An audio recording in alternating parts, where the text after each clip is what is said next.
Alright, could somebody please tell me why in the fuck AAA developers are allergic to doing time travel in their games? Like, why is one of the coolest things ever in sci-fi something you never see done in video games? Like, one of the few times that there's a time travel section in Titanfall 2, right?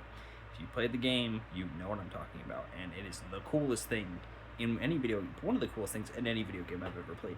It's definitely the highlight of that game. It's just fucking sick, and it's the time travel is very basic. You just jump in between two different times with this device you have on your hand, basically, so you can do it at any time.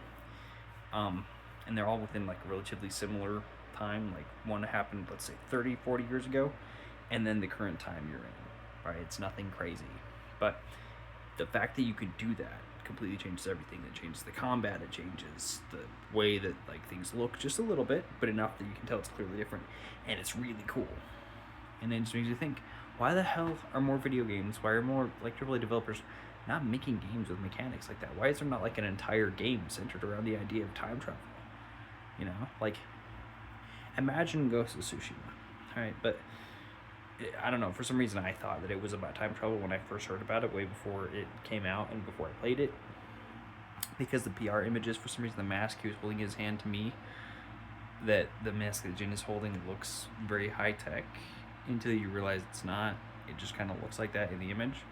But I was like, maybe it's like futuristic as well as like takes place in feudal Japan. In my head, I was like, well, maybe he like travels through time. He like is from the future, but he has to go back in time to samurai time. I don't know. That's what my thought process was, and I was like, that's a fucking cool idea.